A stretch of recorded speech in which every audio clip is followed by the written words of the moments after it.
Hello दोस्तों, कैसे हैं आप सब। दोस्तों, हमारा चल रहा है फाइनेंशियल मैनेजमेंट में chapter number 1, nature, significance and scope of financial management, जिसमें हमने लास्ट 2 क्लासेस में फाइनेंस का मीनिंग, बिजनेस फाइनेंस का मीनिंग, फाइनेंशियल मैनेजमेंट का मीनिंग, उसके बाद features of financial management 7 point थे उसके। इसके बाद स्कोप ऑफ फाइनेंशियल मैनेजमेंट हमने डिस्कस किया कि फाइनेंशियल मैनेजमेंट का एक वाइड स्कोप है। इसके बाद 3 तरीके के डिसीजन आपने देखे, investment decision, financing decision, dividend decision किस तरीके से लिए जाते हैं। डिसीजन क्राइटेरिया हमने देखा कि कंपनी काफी सारे तरीके यूज करती है, लाइक अर्जेंसी हो गया, पेबैक हो गया, rate of return, undiscounted benefit cost ratio, discounted benefit cost ratio, present value method, internal rate of return. Last class में हमने objective and goals of financial management देखा, जिसमें main 2 objective profit maximisation and wealth maximisation, और इन दोनों में भी अगर सिलेक्शन की बात करनी हो तो वेल्थ मैक्सिमाइजेशन इज बेटर। क्यों बेटर है वो भी हमने डिस्कस किया। साथ में आपने देखा कि मॉडर्न अप्रोच जो है वो ट्रेडिशनल अप्रोच जो हुआ करती थी फाइनेंशियल मैनेजमेंट की, उससे बेटर है।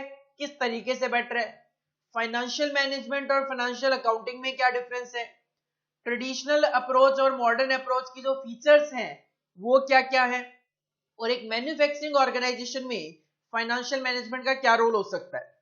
और इसके बाद लास्ट जो टॉपिक हमने लास्ट क्लास में देखा था वो था economic value added is equal to net operating profit after taxes minus cost of capital multiply by capital amount. इसके बाद इस चैप्टर में कुछ और भी टॉपिक्स हैं जो कि हमें डिस्कस करने, जिसमें नेक्स्ट टॉपिक है हमारा वैल्यू ऑफ फर्म।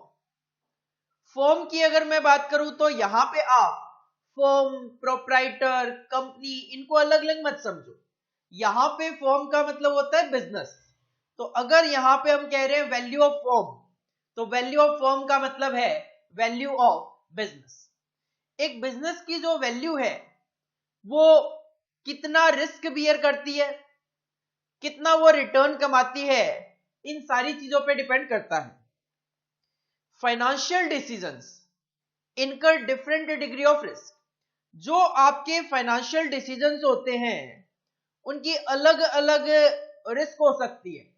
लाइक आप डिसाइड करते हो कि आप इक्विटी शेयर कैपिटल से पैसा लेकर आओगे, उसकी अपनी रिस्क है।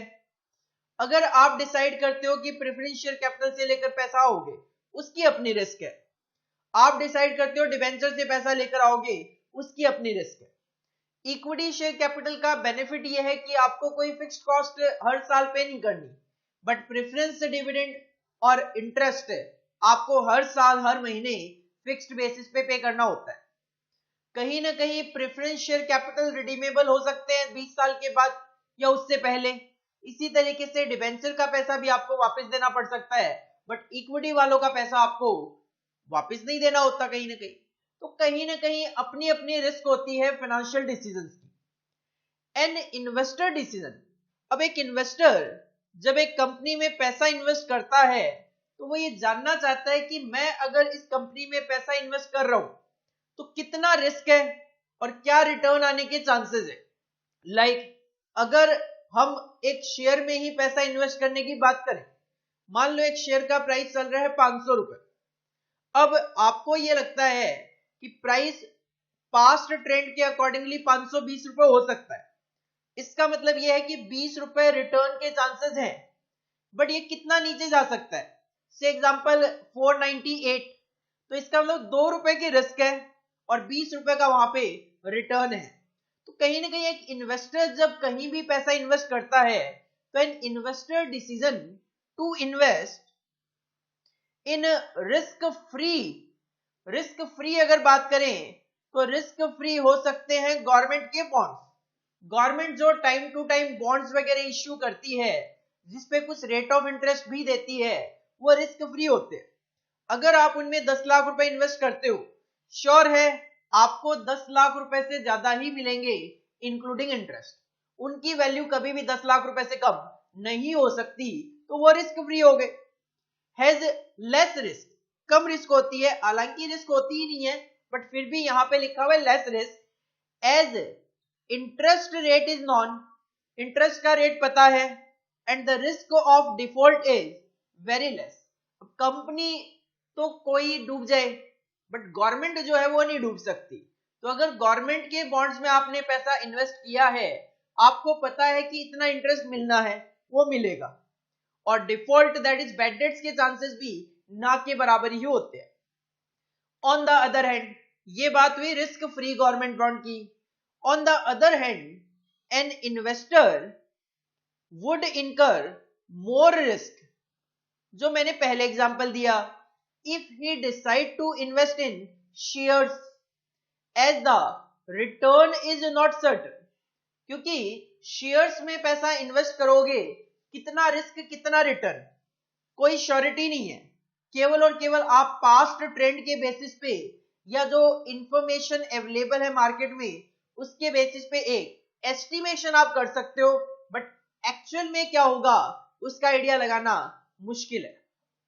However, the investor can expect a lower return, of course, from government bond. जहां रिस्क कम है वहां रिटर्न भी कम एक्सपेक्ट करोगे, एंड जहां रिस्क ज्यादा है शेयर्स में वहां से रिटर्न भी ज्यादा एक्सपेक्ट करूंगा। तो रिस्क और रिटर्न जो है वो हमेशा साथ साथ चलते हैं। रिस्क ज्यादा लोगे रिटर्न ज्यादा होने के चांसेस है, रिस्क कम लोगे तो रिटर्न भी कम होने के चांसेस ही होंगे। Risk and expected return move in tandem, tandem मतलब एक साथ, साइमल्टेनियसली। तो risk and expected return move in tandem मतलब साइमल्टेनियसली, एक साथ चलेंगे। रिस्क ज्यादा तो रिटर्न ज्यादा, रिस्क कम तो रिटर्न भी कम। Greater the risk the greater would be the expected return. आप कभी भी रिस्क केवल ज्यादा तभी लेना पसंद करोगे जब आपको वहां से रिटर्न भी ज्यादा आने के चांसेस होंगे। As discussed earlier, a finance manager has to take various type of decision, और वो हम पहले भी डिस्कस कर चुके हैं। 3 तरीके के मेन डिसीजन होते हैं, investment decision, financing decision and dividend decision. और कहीं ना कहीं अगर मैं बात करूं तो जो भी फाइनेंशियल मैनेजमेंट है वो सारा का सारा इन 3 डिसीजन पे ही टिका हुआ। आपका जो पूरा का पूरा सिलेबस है वो या तो इन्वेस्टमेंट डिसीजन है, या फाइनेंसिंग डिसीजन है, या फिर डिविडेंड डिसीजन है। मैंने आपको फर्स्ट क्लास में जब सिलेबस बताया था तो मैंने आपको जब वहां पे चैप्टर के नाम लिखवाए तो आपने एक चैप्टर का नाम लिखा कैपिटल बस्टिंग, एक चैप्टर का नाम लिखा आपने कॉस्ट ऑफ कैपिटल। जो कैपिटल बस्टिंग है वो है इन्वेस्टमेंट डिसीजन, जो कॉस्ट ऑफ कैपिटल है वो है फाइनेंसिंग डिसीजन। एक आपने चैप्टर का नाम लिखा था डिविडेंड डिसीजन, वो तो सिंपली डिविडेंड डिसीजन से रिलेटेड है ही। जो आपने वर्किंग कैपिटल का चैप्टर लिखा वो है इन्वेस्टमेंट डिसीजन। जो आपने कैपिटल स्ट्रक्चर का चैप्टर लिखा वो है फाइनेंसिंग डिसीजन। तो जो भी आपने चैप्टर देखे थे, चैप्टर के नाम देखे थे, सारे के सारे चैप्टर या तो इन्वेस्टमेंट डिसीजन से रिलेटेड होंगे, या फाइनेंसिंग डिसीजन से रिलेटेड होंगे, या फिर डिविडेंड डिसीजन से रिलेटेड होंगे। If finance manager takes these decisions in light of the objective, और ये जो भी डिसीजन है लेते वक्त फाइनेंस मैनेजर के माइंड में जो ऑब्जेक्टिव होता है वो होता है वेल्थ मैक्सिमाइजेशन। हालांकि हमने 2 ऑब्जेक्टिव डिस्कस किए, profit maximisation and wealth maximisation, but हमने साथ में ये भी देखा कि wealth maximisation is superior than profit maximisation.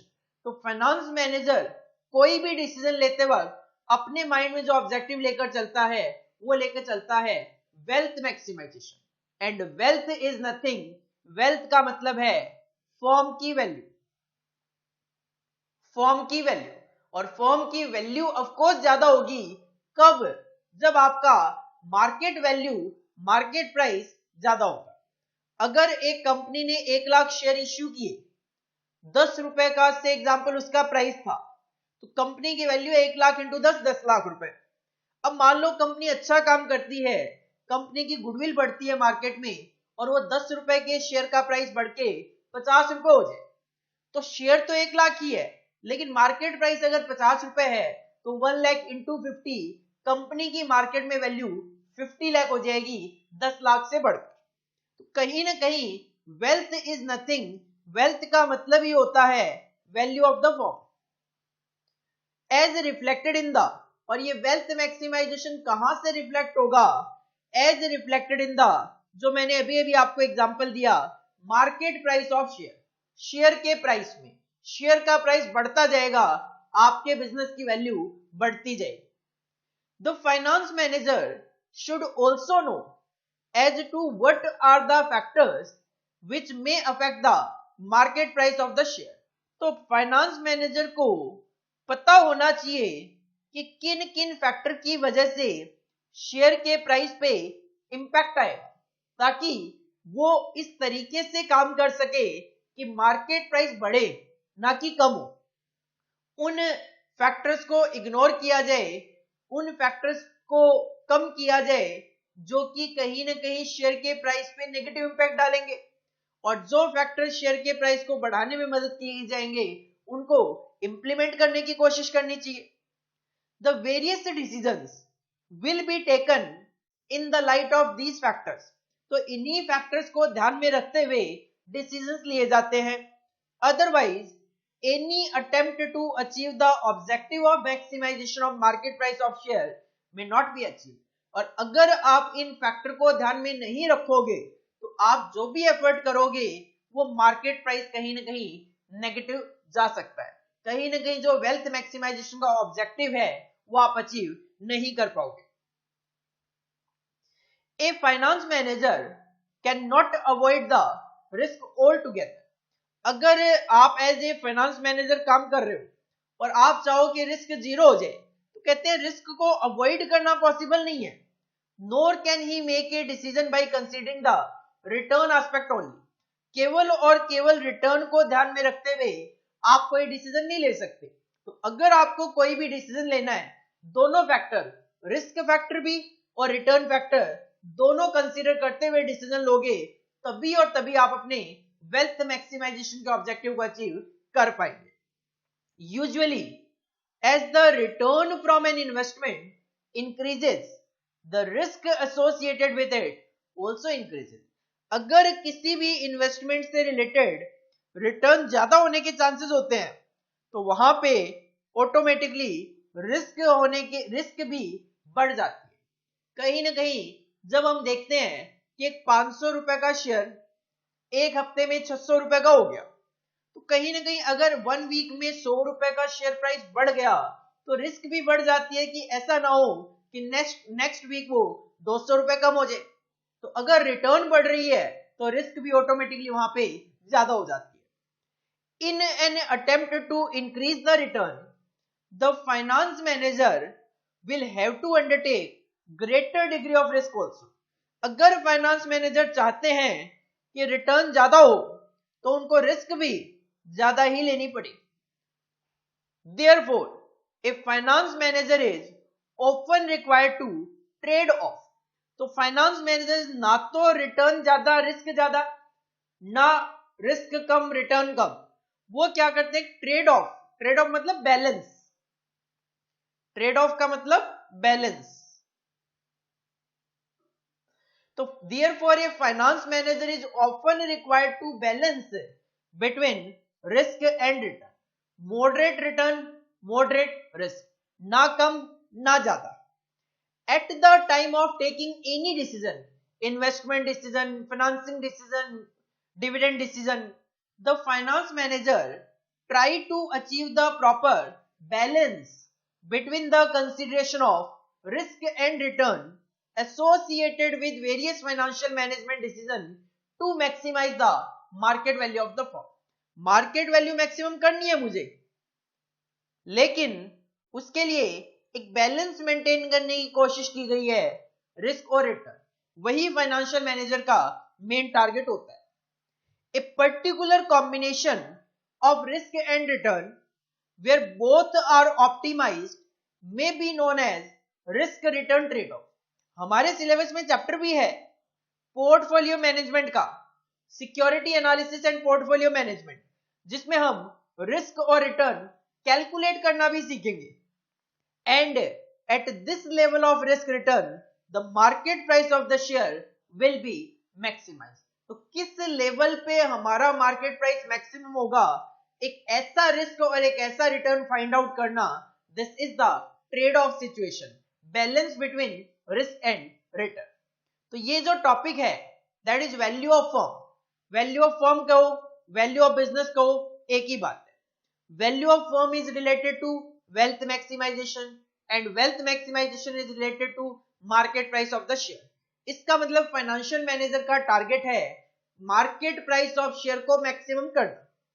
इसके लिए दो फैक्टर कंसीडर किए जाते हैं, रिस्क, रिटर्न। केवल रिस्क बेनिफिशियल नहीं है, केवल रिटर्न के लिए भी आप नहीं जा सकते। तो रिस्क और रिटर्न का एक बैलेंस मेंटेन करना, जहां पे मार्केट प्राइस क्या देखने को मिले, मैक्सिमम टू मैक्सिमम देखने को मिले। तो देखो पॉइंट तो बहुत सारे हैं, बट आपके एग्जाम में सिंपल आना है एमसीक्यू क्वेश्चन। तो एमसीक्यू क्वेश्चन आना है तो रट्टाफिकेशन से बात नहीं बनेगी, और ना ही आप इतने सारे पॉइंट और इतने सारे टॉपिक याद रख सकते हो। जस्ट आपको क्या करना है, रीडिंग करनी है, और उस रीडिंग से एक क्रक्स फाइंड आउट करना है कि हाँ इस टॉपिक का क्रक्स ये है। अकॉर्डिंगली जो मेन पॉइंट्स है उनको अपने माइंड में स्टोर करना है, ताकि एग्जाम में अगर इस टॉपिक से रिलेटेड कोई भी एमसीक्यू क्वेश्चन पूछा जाए हम उसका इजीली आंसर दे सके। हेडिंग पुट करो, value of firm, value of firm, risk and return.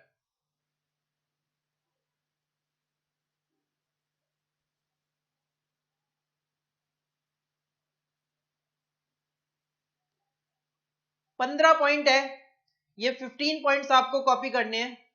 सबसे पहले 5 पॉइंट कॉपी कर लो,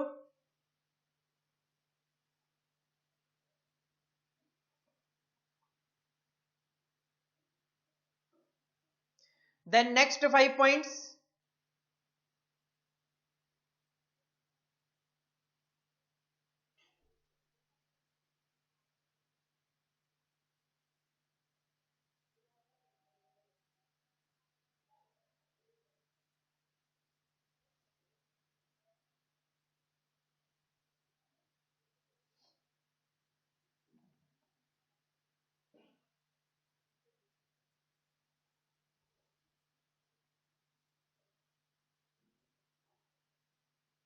देन लास्ट 5 पॉइंट्स।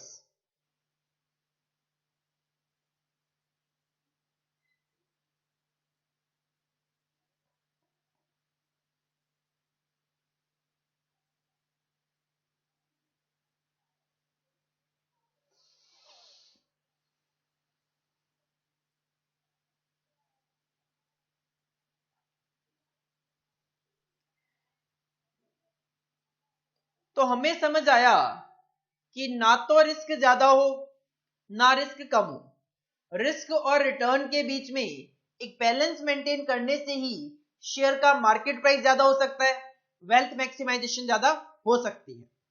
इसके बाद नेक्स्ट जो टॉपिक आता है वो है लिक्विडिटी। देखो लिक्विडिटी वर्ड आपके लिए नया नहीं है। जब हम 12th क्लास में रेशियो एनालिसिस पढ़ते हैं तो वहां पे सबसे पहले हमें बताया जाता है first category of ratio, liquidity ratios. और लिक्विडिटी रेशियोज वहां पे आप दो मेन रेशियोज कैलकुलेट किया करते हो, करंट रेशियो और क्विक रेशियो। वो लिक्विडिटी रेशियोज आपको क्या इंडिकेट करते थे? लिक्विडिटी रेशियोज आपको ये बताते थे कि जब ऑर्गेनाइजेशन पे कोई भी लाइबिलिटी है, तो जब उस लाइबिलिटी को पे करने की ड्यू डेट आएगी तो क्या हमारे पास एसेट्स अवेलेबल है कि हम उनको कैश में कन्वर्ट करके अपनी लाइबिलिटी को पे कर पाएंगे। अगर हाँ तो you will be considered liquid, अगर ना तो यू विल बी कंसिडर्ड इललिक्विड। ऐसा आपने थ्योरेटिकली पढ़ा होगा, करंट रेशियो क्विक रेशियो के फॉर्मूले भी अप्लाई किए होंगे। तो इसका मतलब कहीं ना कहीं कंपनी की गुडविल को मेंटेन करने के लिए लिक्विडिटी मेंटेन करना जरूरी है।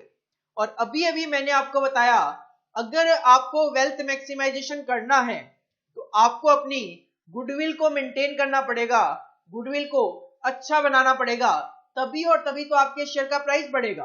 अकॉर्डिंगली वेल्थ मैक्सिमाइजेशन का ऑब्जेक्टिव आप अचीव कर पाओगे। तो liquidity is an important concept in financial management and is defined as ability of the business to meet its short term obligations। जो आपके शॉर्ट टर्म ऑब्लिगेशंस हैं, से एग्जांपल शॉर्ट टर्म ऑब्लिगेशंस का एक एग्जांपल लिखूं, क्रेडिटर्स से normally हम material उधार परचेज कर लिया करते हैं 1 महीने 2 महीने के लिए। मान लो से एग्जांपल 2 महीने के लिए आपने 5 लाख रुपए का मटेरियल परचेज किया हुआ है, वो भी क्रेडिट पे। अब वो आपके लिए क्या है, एक शॉर्ट टर्म लायबिलिटी है, शॉर्ट टर्म ऑब्लिगेशन है, जो कि मुझे 2 महीने बाद पे करना है। क्या मेरे में वो एबिलिटी है, क्या मेरी ऑर्गेनाइजेशन इतनी एबिलिटी रखती है कि जब 2 महीने के बाद क्रेडिटर्स रीपे करने हैं मेरे पास पैसा होगा? अगर हाँ, you will be considered liquid. तो लिक्विडिटी का सिंपल सा मतलब ability of the business to meet its short-term obligations. It shows the quickness with which a business or company can convert its asset into cash. Debtors then convert its assets into cash. Say example, debtors है।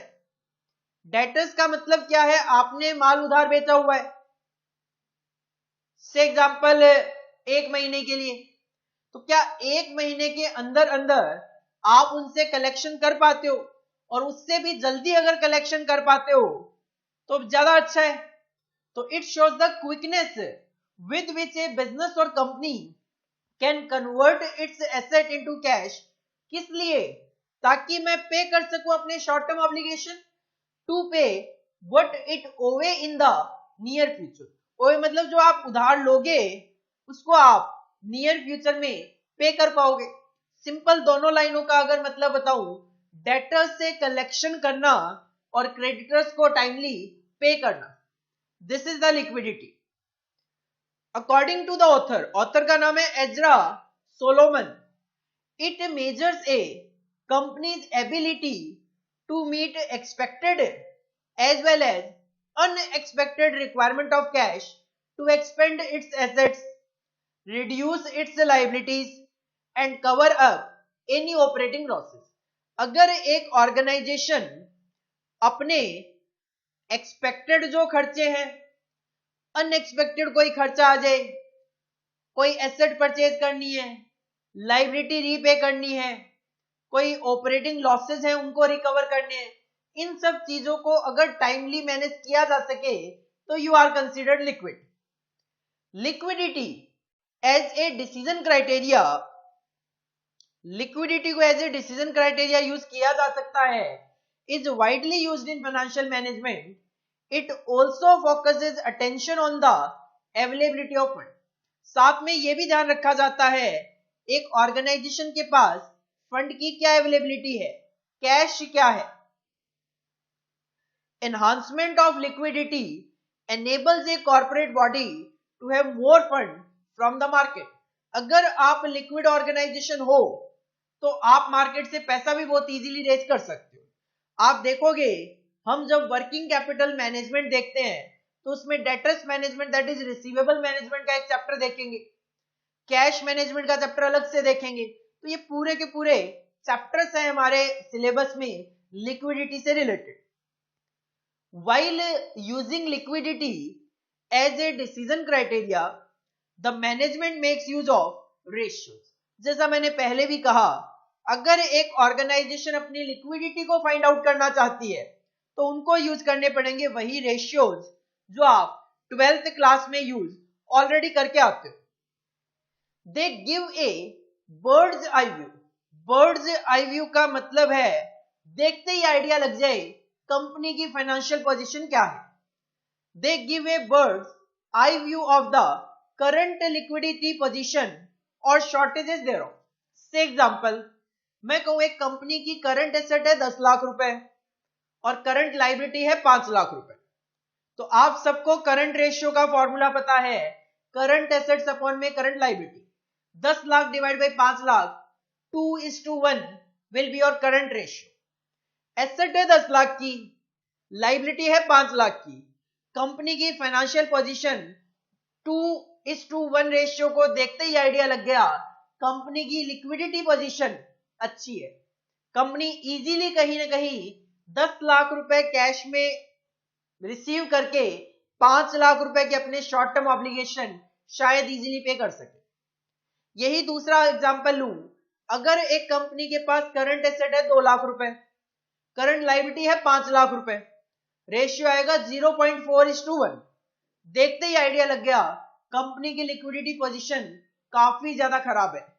Company शायद timely basis पे अपनी short term obligation meet out नहीं कर पाएगी।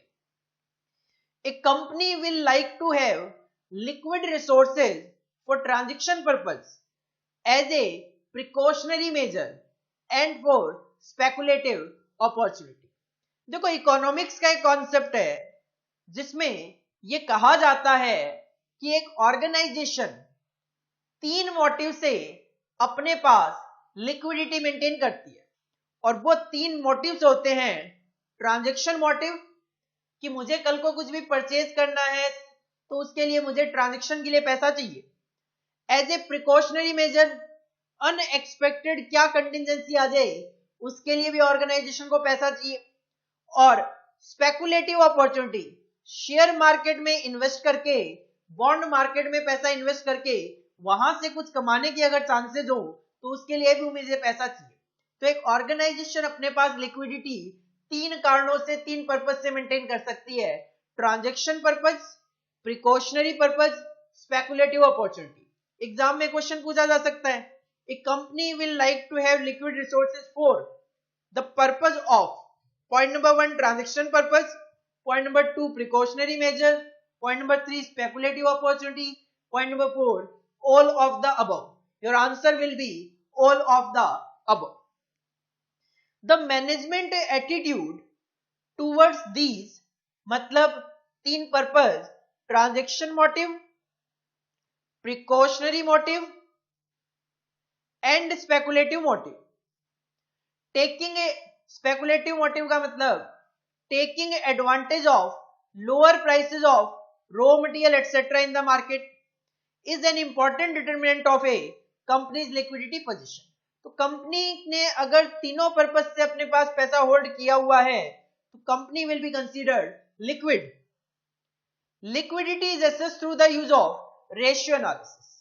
अगर liquidity जाननी है तो एक ही तरीका है, रेशियो एनालिसिस। और मेनली अगर मैं बात करूं, आप 2 रेशियोज कैलकुलेट करके आते हो 12th क्लास में, current ratio and quick ratio. Liquidity ratios provide an insight into the present cash solvency of a firm।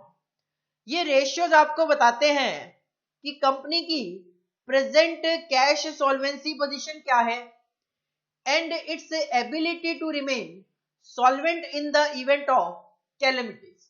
अगर कल को कोई कैलेमिटीज होती है तो उस सिचुएशन में कंपनी सॉल्वेंट रह पाएगी या फिर नहीं रह पाएगी, वो आपको रेशियोज से आइडिया लग जाएगा। और इसके लिए कंपनी जिन रेशियोज की हेल्प लेती है, उन रेशियो में मेन 2 रेशियो है, एक है करंट रेशियो और दूसरा होता है क्विक रेशियो। करंट रेशियो सबको पता है, करंट एसेट्स अपॉन में current liability is the current ratio. Current ratio which is the ratio of current assets to current liabilities is widely used by corporate units. किस लिए? to judge the ability to discharge short term liabilities, और short term का मतलब होता है covering the period up to 1 year। 1 साल के अंदर अंदर आपको जो पेमेंट करने हैं, क्या वो आप इजीली पे कर पाओगे?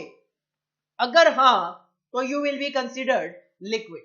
और उसको जानने के लिए कंपनी कैलकुलेट कर सकती है current ratio. The interpretation of the current ratio is that higher the ratio, greater is the ability of the firm to pay off its bill। और ये रेशियो कब ज्यादा होगा? जितना ज्यादा आपकी करंट एसेट्स होगी इन कंपैरिजन विद करंट लायबिलिटी, उतना ही ज्यादा ये आपको रेशियो देखने को मिलेगा। 10 लाख रुपए की करंट एसेट्स, 5 लाख रुपए की करंट लायबिलिटी, 2:1। आपके पास करंट एसेट 2 गुना है। 20 लाख की करंट एसेट्स, 5 लाख का करंट लायबिलिटी, 4:1। आपके पास करंट एसेट 4 गुना है। जितना ज्यादा ये रेशियो होगा, greater is the ability of the firm to pay off its bill. Current ratio की कमी क्या है? Current ratio does not take into account the difference among different categories of asset. अब देखो, करंट एसेट्स की जब बात आती है तो करंट एसेट्स में मेनली 3 एसेट कवर होती है मेनली। एक होता है कैश, एक होता है डेटर्स और एक होता है स्टॉक। 3 तरीके के ये एसेट्स है, करंट एसेट्स है। कहते हैं जब करंट रेशियो की बात आती है तो करंट रेशियो तो तीनों के तीनों एसेट को कंसीडर करता है। फॉर एग्जाम्पल इन्वेंट्री, इन्वेंट्री कह दो, स्टॉक कह दो, एक ही बात है। इन्वेंट्री में not be turn into cash as quickly as account receivable. अब देखो, कैश, स्टॉक और डेटर्स, 3 आइटम मैंने बोले। Stock is also known as inventory and debtors is also known as account receivable. Cash तो देखो प्योर लिक्विड आइटम है ही, लेकिन inventory और डेटर्स में अगर कंपेयर किया जाए, इन्वेंट्री को बेचकर उसको कैश में कन्वर्ट करना मुश्किल है इन कंपैरिजन विद डेटर्स। देखो, डेटर्स का मतलब है माल तो बेच ही चुका हूं, बस कलेक्शन करना है। लेकिन इन्वेंट्री का मतलब है पहले उसको बेचना है फिर उसको कलेक्शन करना है। तो इन्वेंट्री में कहीं ना कहीं कैश को लेकर 2 स्टेप हो सकते हैं, लेकिन डेटर्स में एक सिंगल स्टेप होता है। तो कहते हैं इन्वेंट्री को कैश में कन्वर्ट करना मुश्किल है in comparison with account receivable, that is also known as debtors. Therefore to assess quick liquidity position, अगर आप जानना चाहते हो जल्दी से जल्दी कैश में कन्वर्जन हो जाए, तो फिर इन्वेंट्री इज एक्सक्लूडेड। तभी आपने क्विक रेशियो का फॉर्मूला पढ़ा होगा 12th क्लास में, current assets minus inventory upon में करंट लायबिलिटीज। क्योंकि inventory is not so liquid as compare to receivables, और कैश जो है वो प्योर लिक्विड होता ही है, तो वो तो हम कंसीडर करते ही हैं। While calculating liquidity ratio, inventory is excluded. The ingredients of quick ratio are, तो क्विक रेशियो निकालते वक्त क्या क्या कंसीडर करोगे? करंट एसेट्स में कैश ले लो, रिसीवेबल्स ले लो, अगर कोई मार्केटेबल सिक्योरिटीज है, मार्केटेबल सिक्योरिटीज वो सिक्योरिटीज होती है जिसको आप इजीली कैश में कन्वर्ट कर सकते हो, ये आप करंट एसेट्स में लेते हो। Besides cash the other 2 items, कौन कौन से? मार्केटेबल सिक्योरिटीज और रिसीवेबल्स आर नियर कैश। जो मार्केटेबल सिक्योरिटीज है और डेटर्स जो है वो नियर कैश आइटम माने जाते हैं। कारण है उसके पीछे, मार्केटेबल सिक्योरिटीज को आप जब चाहो कैश में कन्वर्ट करवा सकते हो, नॉर्मली 1-2 महीने में। रिसीवेबल, डेटर्स, डेटर्स को भी आप कोई 12 महीने का उधारी तो देते नहीं हो, 1 महीने का, 2 महीने का, 3 महीने का, तो बहुत इजीली उसको कन्वर्ट किया जा सकता है। बट स्टॉक इजीली कैश में कन्वर्ट हो ऐसा जरूरी नहीं है। तो इनको मतलब मार्केटेबल सिक्योरिटीज और ट्रेड रिसीवेबल्स, इनको नियर कैश ही माना जाता है and at very short notice can easily be converted into cash. तो मार्केटेबल सिक्योरिटीज और डेटर्स को आप इजीली कैश में कन्वर्ट करवा सकते हो एक शॉर्ट नोटिस देकर। Therefore for taking financial decisions, particularly for assessing cash position of the company and its ability to discharge current obligation, quick ratio is frequently relied upon. तो no doubt current ratio companies use करती है, but quick ratio is better than current ratio. ये जो liquidity ratio है, current ratio, quick ratio, enables a company to assess its net working capital. आप सबको idea होगा net working capital is equal to current assets minus current liability. तो जैसे current ratio आपको ratio की फॉर्म में एक पोजीशन इंडिकेट करता है, वैसे ही नेट वर्किंग कैपिटल आपको अमाउंट की फॉर्म में बिजनेस की फाइनेंशियल पोजीशन को, लिक्विडिटी पोजीशन को इंडिकेट करता है। 10 लाख रुपए करंट एसेट्स, 5 लाख रुपए current liability. Current assets double है करंट लायबिलिटी के कंपैरिजन में। वर्किंग कैपिटल का फॉर्मूला क्या होता है? Current assets minus current liability. 10 lakh की करंट एसेट्स है, 5 लाख की करंट लायबिलिटी है, मतलब 5 लाख रुपए मेरा वर्किंग कैपिटल है, मतलब करंट लायबिलिटी के कंपैरिजन में 5 लाख रुपए ज्यादा मेरी करंट एसेट्स है। दोनों सेम लिक्विडिटी पोजीशन को इंडिकेट करते हैं, बस करंट रेशियो की फॉर्म में और वर्किंग कैपिटल अमाउंट की फॉर्म में। Working capital is denoted by the combination of current assets और current liabilities of a company, and for calculation of net working capital we deduct current liability from current assets. Simple, working capital is equal to current assets minus current liability.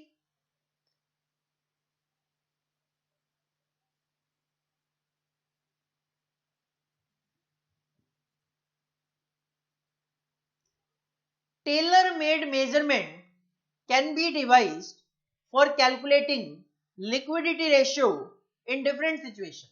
आप अपने accordingly भी measurement कर सकते हो, customise जिसको बोलते हैं, tailor made.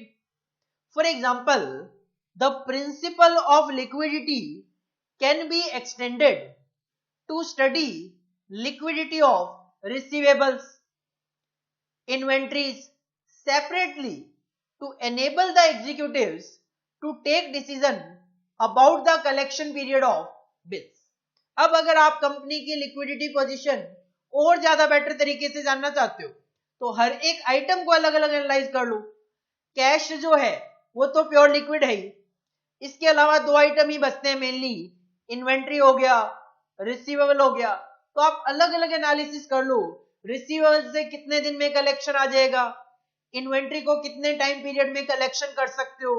अगर मैं आपको याद दिलाऊं कुछ रेशियोज और, तो आप डेटर्स कलेक्शन पीरियड कैलकुलेट किया करते थे, इन्वेंट्री होल्डिंग पीरियड आप कैलकुलेट किया करते थे। वो क्या है? वो भी कहीं ना कहीं बिजनेस की लिक्विडिटी पोजीशन को ही इंडिकेट करते। अब जो रिसीवेबल की लिक्विडिटी है वही लिखा हुआ है जो मैंने आपको बताया, liquidity of receivables is assessed through average collection period। आप देख लो कि आप अपने डेटर से ऑन एन एवरेज कितने दिन में कलेक्शन कर लेते हो। कोई कस्टमर 10 दिन में पेमेंट कर जाएगा, कोई 15 दिन में करेगा, कोई 20 दिन में करेगा। तो ऑन एन एवरेज आपको अपने डेटर से कितने टाइम पीरियड में कलेक्शन आ जाता है। This is the average collection period. Average collection period tells us the average number of days receivables are outstanding। कितने दिनों के लिए उधारी है, उसके बाद तो पैसा ही जाना है। That is the average time a bill takes to convert into cash। एक बिल को कैश में कन्वर्ट होने में ऑन एन एवरेज कितना टाइम लगता है, this is the average collection period. The inverse two this ratio, और इस रेशियो का जो उल्टा होता है उसको बोल दिया जाता है रिसीवेबल टर्नओवर रेशियो, जिसको डेटर्स टर्नओवर रेशियो भी आप बोलते हो। Either of the two ratios can be used as both depict the slowness of recovery but the reading are different. दोनों के फॉर्मूले अलग अलग हो सकते हैं बट दोनों का इंडिकेशन बिल्कुल सेम होता है। अगर आपको याद हो, रिसीवेबल टर्नओवर रेशियो के लिए आप फॉर्मूला यूज किया करते थे क्रेडिट सेल्स अपॉन में average receivables. Receivable turnover ratio के लिए आप फॉर्मूला यूज किया करते थे, अगर आपको याद हो तो, क्रेडिट सेल्स अपॉन में एवरेज रिसीवेबल। हमारे सिलेबस में एक छोटी सी कमी है कि पहले चैप्टर में ओवरव्यू के पॉइंट ऑफ व्यू से काफी सारे रेशियोज डिस्कस किए गए। करंट रेशियो आपने देखा, क्विक रेशियो आपने देखा, कलेक्शन पीरियड आप देख रहे हो, रिसीवेबल टर्नओवर देख रहे हो, आगे भी और रेशियो आएंगे। बट फाइनेंशियल मैनेजमेंट का ये जो सिलेबस है हमारा, इसमें रेशियो एनालिसिस का चैप्टर नहीं है। रेशियो एनालिसिस का चैप्टर जो है वो आपके मैनेजमेंट अकाउंटिंग के सिलेबस में डाला हुआ है, जिसकी वजह से हमें फाइनेंशियल मैनेजमेंट में रेशियो ओवरव्यू के पॉइंट ऑफ व्यू से देखने पड़ते हैं, जबकि मैनेजमेंट अकाउंटिंग में इसका ब्रॉड वाइड डिस्कशन है। तो जब आप रिवीजन करो तो मेरा सजेशन ये होगा, पहले आप मैनेजमेंट अकाउंटिंग का रेशियो एनालिसिस पढ़ लो। और इवन मैं तो ये कहूंगा, अगर आप मैनेजमेंट अकाउंटिंग का रेशियो एनालिसिस पढ़ लोगे, उसके बाद ये जो लिक्विडिटी वाला पॉइंट है उसको आपको यहां से पढ़ने की जरूरत ही नहीं है। रेशियो एनालिसिस पढ़ने के बाद आप इजीली इस लिक्विडिटी से रिलेटेड कोई भी एमसीक्यू क्वेश्चन आएगा, आंसर दे पाओगे। तो रिसीवेबल टर्नओवर रेशियो का फॉर्मूला ये हुआ करता था, और इसका आंसर आता था आपका नंबर ऑफ टाइम्स में। ये आता है 2 टाइम्स, 5 टाइम्स।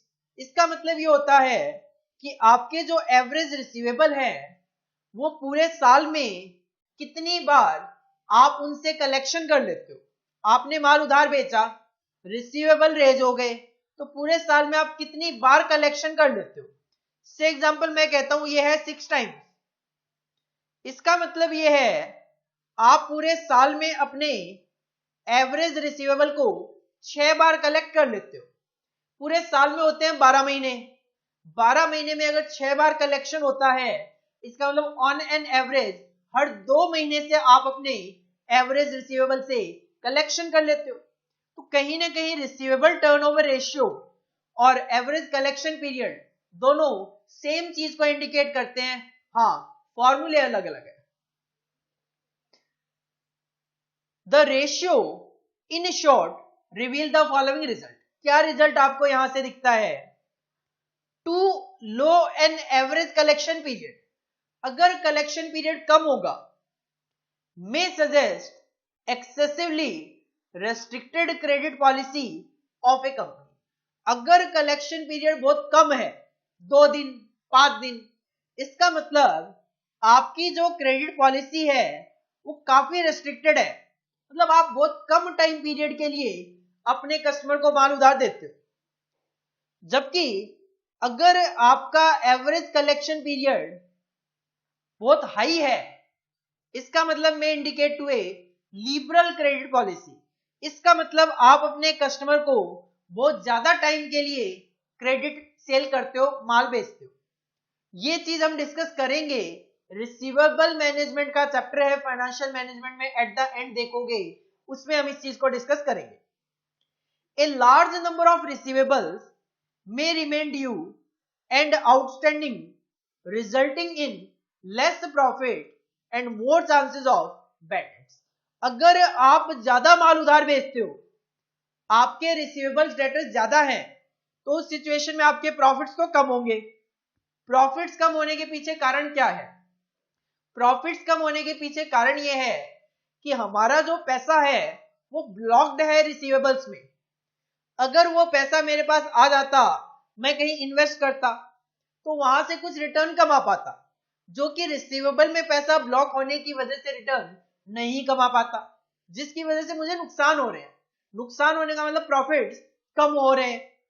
और अगर आप ज्यादा टाइम के लिए माल उधार देते हो तो बैड डेट्स होने के चांसेस भी ज्यादा होते हैं। एक तो मैं कहूं बेटा कल पैसा दे देना वापस, आज और कल में आपकी बहुत ज्यादा पोजीशन चेंज नहीं हो जाएगी। आज जो आपकी मार्केट में गुडविल है वही कल भी है। लेकिन मैं कहूं कि 1 साल के बाद पैसा दे देना, 1 साल एक लेंदी पीरियड हो गया, आज और 1 साल के बीच में हो सकता है आपकी फाइनेंशियल पोजीशन खराब हो जाए और आप मेरा पैसा वापस ना दे पाओ। तो कहीं ना कहीं एवरेज कलेक्शन पीरियड और रिसीवेबल टर्नओवर रेशियो भी लिक्विडिटी जानने के लिए यूज करे जा सकते हैं। Average collection period and receivable turnover ratio should be compared किसके साथ कंपेयर किए जाए? आपकी कंपनी के जो एवरेज कलेक्शन पीरियड है, आपकी कंपनी का जो रिसीवेबल टर्नओवर रेशियो है, इसको कंपेयर किया जा सकता है इंडस्ट्री के साथ। इसको आप कंपेयर कर सकते हो average age of accounts payable और अकाउंट पेबल टर्नओवर रेशियो। आप इंडस्ट्री के साथ भी कंपेयर कर सकते हो, लेकिन यहां पे इनका कहना है आप कंपेयर करो अकाउंट्स पेबल और पेबल टर्नओवर के साथ। मतलब आप अगर कलेक्शन करते हो से एग्जांपल 10 दिन में, और आपको पेमेंट जो करने हैं क्रेडिटर को वो करने से एग्जांपल 8 दिन में, तो ये तो मुश्किल हो जाएगा। हाँ, आप कलेक्शन कर लेते हो 10 दिन में, पेमेंट करना है आपको 18 दिन में। हाँ, आपकी लिक्विडिटी ठीक लग रही है, 10 दिन में पैसा रिसीव कर लूंगा, 18 दिन के बाद देना है, इजीली पेमेंट कर पाऊंगा। Same situation receivable turnover ratio. मान लो आपका रिसीवेबल टर्नओवर रेशियो है 6 टाइम, कि पूरे साल में आप कलेक्शन तो करते हो केवल 6 बारी, और अगर आपका पेबल टर्नओवर रेशियो है एग्जांपल 10 टाइम्स, तो इसका मतलब रिसीव तो करोगे 6 बारी केवल, और पेमेंट करना है आपको 10 बारी। कहीं ना कहीं आपके लिए मुश्किल सिचुएशन हो सकती है। दो adequate liquidity could be maintained by accelerating collection। accelerating collection का मतलब कलेक्शन जल्दी जल्दी करना, and differing payment. Differing payment का मतलब पेमेंट थोड़ा डिले करके करना। इससे क्या होगा, आप लिक्विडिटी मेंटेन कर सकते हो, yet this has its own limitation and drawback. लेकिन इसकी भी अपनी अपनी कमियां और फायदे हैं, नुकसान है। कैसे? अगर आपको कलेक्शन जल्दी करना हो तो आपको कलेक्शन चार्जेस भी हाई लगाने पड़ेंगे। कस्टमर से जल्दी कलेक्ट करने के लिए आपको कलेक्शन ऑफिसर वगैरह, रिकवरी ऑफिसर वगैरह रखने पड़ेंगे, जिनके लिए खर्चा करना पड़ेगा। डेफरिंग पेमेंट, पेमेंट को डेफर करोगे, हो सकता है क्रेडिटर्स आपसे इंटरेस्ट चार्ज कर ले, आप पे पेनल्टी लगा दे। तो कुछ ना कुछ कमियां हैं अपनी अपनी। It affect the credit standing of the company. Company की जो गुडविल है वो खराब होगी अगर कंपनी पेमेंट डेफर करते हुए चलेगी। In business and banking circle, bank के पास लोन लेने के लिए जाओगे, बैंक लोन नहीं देगा कि ये कंपनी तो क्रेडिटर्स को भी टाइमली पेमेंट नहीं करती, तो अपना लोन किस तरीके से रीपे करेंगे। कहीं ना कहीं एवरेज कलेक्शन पीरियड और रिसीवेबल टर्नओवर रेशियो को आप कंपेयर कर सकते हो अकाउंट्स पेबल टर्नओवर और एवरेज पेमेंट पीरियड के साथ। और बेटर सिचुएशन वो है एवरेज कलेक्शन पीरियड और रिसीवेबल टर्नओवर रेशियो कम होने चाहिए in comparison with average payment period and payable turnover ratio के कंपैरिजन में। तभी और तभी आप इजीली अपने short term obligation meet out कर पाएंगे। इन द सेम स्पिरिट, जैसे आपने रिसीवेबल टर्नओवर रेशियो की बात करी, उसके पीरियड की बात करी, पेबल टर्नओवर की बात करी, तो पेमेंट पीरियड की बात की। In the same spirit decisions are made to maintain a proper inventory level in the company, and for the purpose it becomes essential to assess the liquidity of inventory। और अगर आप inventory की liquidity find out करना चाहते हैं तो you have to calculate inventory turnover ratio. याद करो, इन्वेंट्री टर्नओवर रेशियो का formula cost of goods sold divided by average inventory, that is cost of goods sold divided by average annual inventory shows the rapidity with which inventory is turned into receivable through sales। ये हमें ये बताता है कि हमारे पास जो average stock पड़ा हुआ होता है, हम उसको पूरे साल में कितनी बारी सेल कर लेते हैं। इसका मतलब अगर मेरे पास से एग्जांपल 50,000 रुपए की एवरेज इन्वेंट्री होती है और पूरे साल में अगर मैं 2.5 लाख रुपए का माल बेचता हूं, इसका मतलब मेरी जो एवरेज इन्वेंट्री है मैं उसको पूरे साल में 5 बार बेच लेता हूं। 50,000 की इन्वेंट्री बेची, फिर 50,000 की इन्वेंट्री बनाई, बेची, इस तरीके से 5 बार ही बेच लेता हूं। और जितना ये ज्यादा रेशियो होगा उतनी ही ज्यादा लिक्विडिटी भी होगी। एक तो मैं कहता हूं 50,000 है मेरा एवरेज इन्वेंट्री और 2.5 लाख था कॉस्ट ऑफ गुड्स सोल्ड, 5 बारी मैंने 50,000 का माल बेच लिया। यही मैं कहूं डिनोमिनेटर तो 50,000 सेम है, न्यूमरेटर है 10 लाख, इसका मतलब पूरे साल में 20 बारी मैंने 50,000 का माल बेचा। तो इन्वेंट्री लिक्विड कहां पे हुई? जहां पे आपका इन्वेंट्री टर्नओवर रेशियो ज्यादा होगा। The higher the ratio the more efficient is the inventory management system of the company. तो current ratio, quick ratio, average collection period, receivable turnover ratio, average payable period, payable turnover ratio, inventory turnover ratio, all are used to know the liquidity. जो current ratio, quick ratio है वो केवल और केवल आपको current assets consider करके बता देते हैं, जबकि जो आप अलग अलग कैलकुलेशन करते हो तो आप अलग अलग भी लिक्विडिटी जान सकते हो, डेटर्स की, इन्वेंट्री की, क्रेडिटर्स की। टू कंक्लूड लिक्विडिटी, काफी लेंदी हो गया तो कंक्लूजन तो अब करना ही पड़ेगा। To conclude liquidity as a decision criteria is an important tool in financial management. Financial decisions are affected by liquidity analysis of a company in the following areas. तो जो फाइनेंशियल डिसीजंस हैं आपके are affected by the liquidity analysis, किन किन areas में इन liquidity का use किया जा सकता है डिसीजन लेने के लिए? पहला, management of cash and marketable security, पूरा का पूरा एक चैप्टर आएगा कैश मैनेजमेंट का। Credit policy of a firm and procedure for realization, एक पूरा का पूरा चैप्टर आएगा रिसीवेबल मैनेजमेंट का। Management and control of inventories, एक पूरा का पूरा चैप्टर आएगा इन्वेंट्री मैनेजमेंट का। Administration of fixed asset and taking decision for efficient use of current assets at minimum cost, इनके हालांकि अलग अलग कोई चैप्टर नहीं है।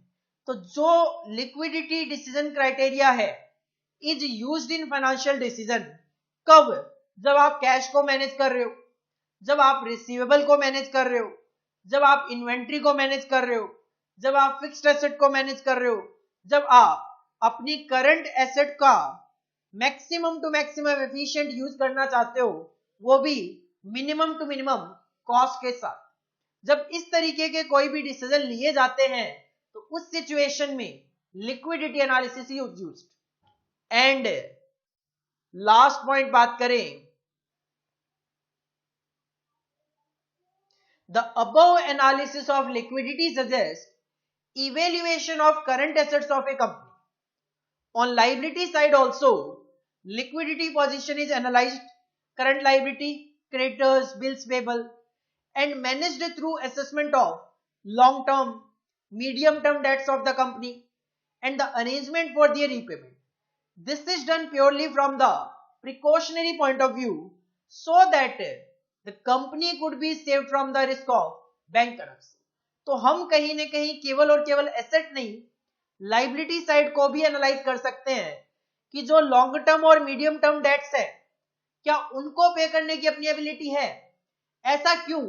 अगर हम उनको पे नहीं कर पाएंगे तो there is a risk of bankruptcy for non payment of its debt to the lenders. तो कहीं ना कहीं लिक्विडिटी केवल शॉर्ट टर्म नहीं, लिक्विडिटी लॉन्ग टर्म भी आपको देखनी चाहिए, मीडियम टर्म भी देखनी चाहिए, और उसके लिए कहीं ना कहीं डेट इक्विटी रेशियोज वगैरह होते हैं जो कि आप रेशियो एनालिसिस में पढ़कर आते हो, जिसका आपके यहाँ पे स्टडी मटेरियल में ऐसा कोई डिस्कशन नहीं किया गया।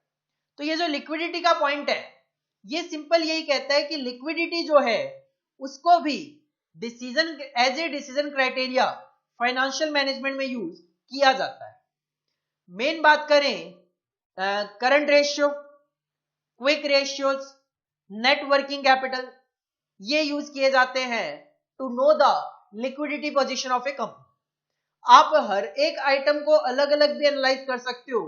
डेटर्स की लिक्विडिटी के लिए आप average collection period, receivable turnover ratio, creditors के पॉइंट ऑफ व्यू से आप average payment period, payable turnover ratio, inventory की लिक्विडिटी के लिए आप इन्वेंट्री टर्नओवर रेशियो, अगर आप अमाउंट में लिक्विडिटी जानना चाहते हो वर्किंग कैपिटल आप यूज कर सकते हो। तो नॉर्मली लिक्विडिटी जो है वो यूज की जाती है cash management, receivable management, inventory management, fixed asset management और करंट एसेट का एफिशिएंट यूज करने के लिए एट मिनिमम कॉस्ट। यहां तक जब हम बात करते हैं तो ये होता है शॉर्ट टर्म लाइबिलिटीज को मीट आउट करना। तो कहते हैं आपको लॉन्ग टर्म और मीडियम टर्म लाइबिलिटी जो है उनको भी एनालाइज करना चाहिए, क्योंकि उनको एनालाइज नहीं करोगे, टाइमली रीपे नहीं करोगे, there will be risk of bankruptcy. Heading put करो लिक्विडिटी।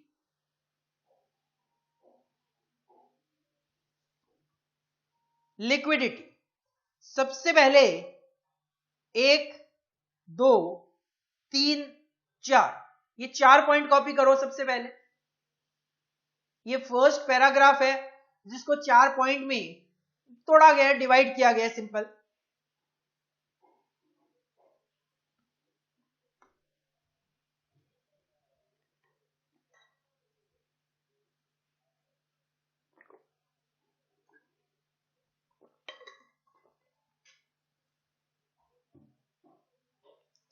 इसके बाद नेक्स्ट 3 पॉइंट कॉपी करो। 1, 2, 3, 4 4 पॉइंट है, 4 पॉइंट नेक्स्ट कॉपी करो। ये आपका सेकंड पैराग्राफ है एक तरीके से जिसको 4 पॉइंट में तोड़ा गया है।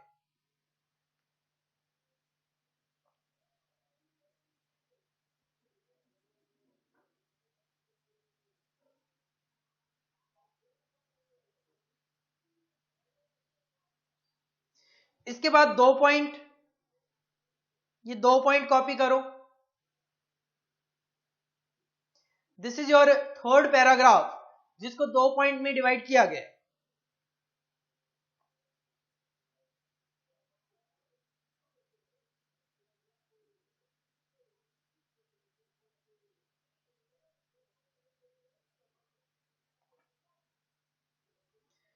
नेक्स्ट पॉइंट कॉपी करो, एक single point, that is your fourth paragraph, current ratio से रिलेटेड।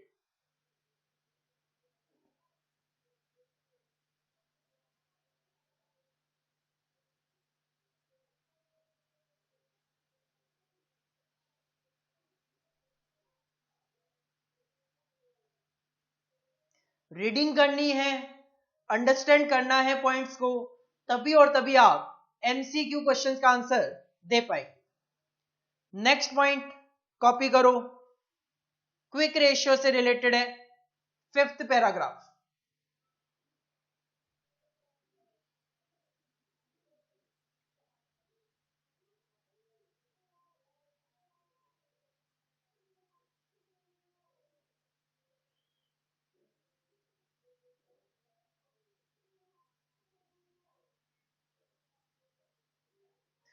नेक्स्ट पॉइंट कॉपी करो, वर्किंग कैपिटल से रिलेटेड,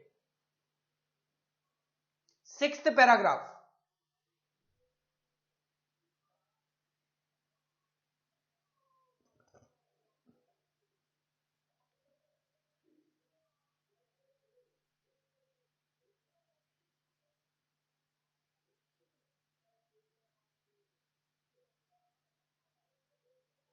नेक्स्ट पॉइंट कॉपी करो,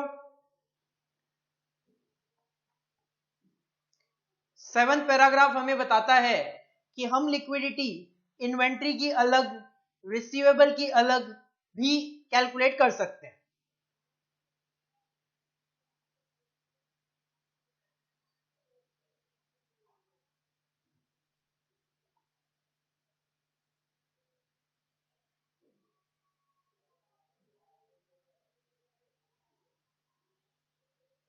नेक्स्ट पैराग्राफ स्पेसिफिकली आपसे एवरेज कलेक्शन पीरियड और रिसीवेबल टर्नओवर की लिक्विडिटी को मेजर करने की बात करता है।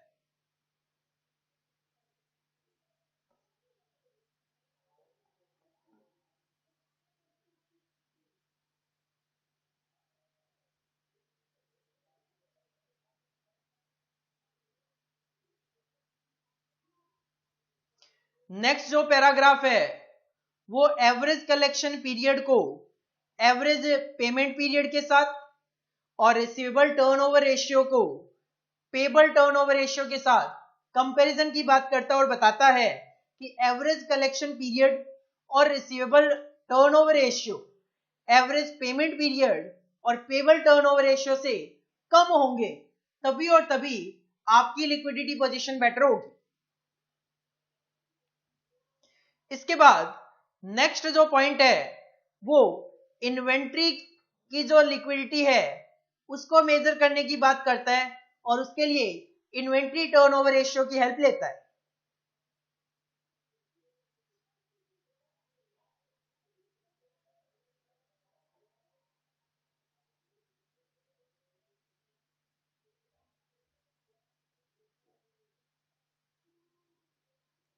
इसके बाद कंक्लूजन में इन्होंने कहा कि जो लिक्विडिटी एनालिसिस है वो फाइनेंसिंग डिसीजन में हेल्प करता है, cash management, receivable management, inventory management, fixed asset management और utilization of current asset efficiently with minimum cost कैसे किया जाए, इसको एनालाइज करने के लिए लिक्विडिटी की हेल्प ली जाती है। और लास्ट पैराग्राफ कहता है शॉर्ट टर्म के साथ साथ आपको मीडियम टर्म और लॉन्ग टर्म लायबिलिटी जो होती है उसका भी एनालिसिस करना चाहिए, otherwise there will be chances of risk of bankruptcy.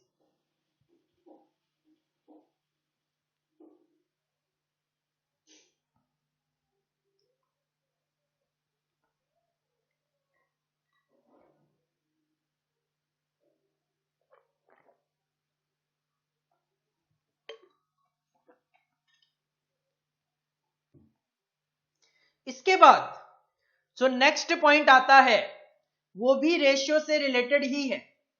जब आप रेशियो एनालिसिस पढ़ते हो तो लिक्विडिटी रेशियोज के साथ साथ एक और भी रेशियोज आप वहां पे पढ़ते हो, दैट इज प्रॉफिटेबिलिटी रेशियोज। तो नेक्स्ट जो पॉइंट है this is profitability. Profitability as a decision criteria is another important tool in financial management for taking decisions from different angles after evaluating the performance of the company in different spheres. No doubt, wealth maximization is our target, लेकिन profit maximization is also our objective. तो अगर आप कोई भी decision ले रहे हो तो ऑफ कोर्स कहीं ना कहीं प्रॉफिटेबिलिटी भी डिसीजन को अफेक्ट करेगी। जहां ज्यादा प्रॉफिट दिखाई देगा शायद एक ऑर्गेनाइजेशन उसी को अडॉप्ट करना चाहेगी। For example, if it becomes essential for the company to examine profit per unit of sale, then it is done by estimating profitability per rupee of cell.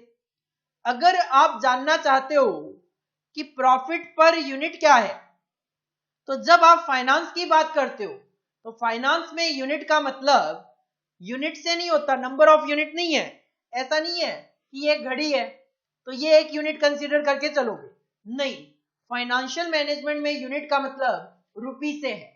तो जब आप कहते हो कि प्रॉफिट पर यूनिट जानना है तो आप जानना चाहते हो कि 1 रुपए की सेल करता हूं तो उसमें कितना प्रॉफिट है, 1 रुपए की सेल करता हूं तो उसमें कितना प्रॉफिट है। तभी आप देखोगे जब आप प्रॉफिटेबिलिटी रेशियोज की बात करते हो, gross profit ratio, net profit ratio, operating profit ratio, इसमें डिनोमिनेटर क्या है, सेल्स की अमाउंट। कारण क्या है, ग्रॉस प्रॉफिट रेशियो आपको यह बताता है 1 रुपए की सेल में कितना परसेंट मेरा ग्रॉस प्रॉफिट है।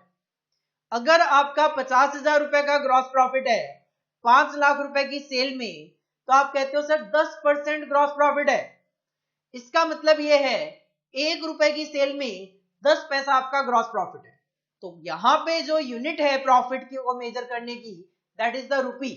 तो profit per rupee of sales, because different users look at the profitability of a company from different angles, they use different ratio. अब देखो प्रॉफिट जो देखने का तरीका है वो अलग अलग हो सकता है। जैसे मैं अगर आपके सामने एक स्टेटमेंट ऑफ प्रॉफिट की बात करूं, जो कि हम आगे जाके देखेंगे भी, सेल्स होती है, सेल्स में से दो कॉस्ट, वेरिएबल कॉस्ट और फिक्स्ड कॉस्ट माइनस होती है, तो हम पहुंचते हैं अपने ऑपरेटिंग प्रॉफिट पे।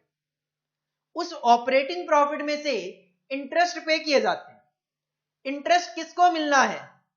जिन लोगों ने, लेंडर्स ने पैसा उधार दिया हुआ है कंपनी को, तो जो लेंडर्स है वो प्रॉफिट देखते हैं ऑपरेटिंग प्रॉफिट, लेकिन उस ऑपरेटिंग प्रॉफिट में से माइनस हो जाता है इंटरेस्ट, तो आता है earning before tax, profit before tax, और उस प्रॉफिट बिफोर टैक्स में से टैक्सेस माइनस किए जाते हैं। तो जो स्टैट्यूटरी अथॉरिटीज है जिनको टैक्स मिलना है, वो देखते हैं प्रॉफिट बिफोर टैक्स। जब प्रॉफिट बिफोर टैक्स में से टैक्सेस हटा दिए जाते हैं, तो आता है प्रॉफिट आफ्टर टैक्स, जिसमें से प्रेफरेंस डिविडेंड पे किए जाते हैं। तो प्रेफरेंस शेयर होल्डर क्या देखते हैं? Profit after tax. जब प्रेफरेंस वालों को पेमेंट कर दिया जाता है, तो कंपनी के पास जो प्रॉफिट बचता है, that is known as profit available for equity share holder. तो इक्विटी शेयर होल्डर कौन सा प्रॉफिट देखते हैं? Earning available for equity share holder. तो कहीं ना कहीं पर्सन का प्रॉफिट देखने का तरीका अलग अलग है। लेंडर के लिए प्रॉफिट ऑपरेटिंग प्रॉफिट है, स्टैट्यूटरी अथॉरिटीज के लिए प्रॉफिट प्रॉफिट बिफोर टैक्स है, प्रेफरेंस शेयर होल्डर के लिए प्रॉफिट प्रॉफिट आफ्टर टैक्स है, जबकि इक्विटी शेयर होल्डर के लिए profit profit available for equity share holder है। तो कहते हैं प्रॉफिट को अलग अलग एंगल से देखा जाता है, तो अलग अलग रेशियोज भी एनालाइज किए जाते हैं। Short term creditors, long term lenders, equity share holders, investors etcetera, all are interested in profitable operation of a concern. इन सबको मतलब है कंपनी की प्रॉफिटेबिलिटी सिचुएशन क्या है।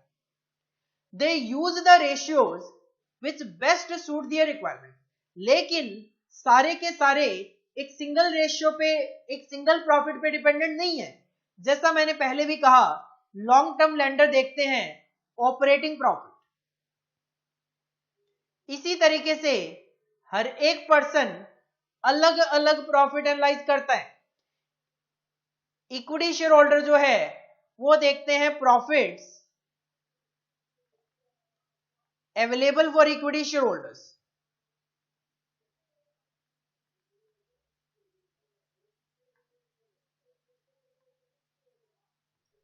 Short term creditors current ratio, quick ratio जानना चाहेंगे।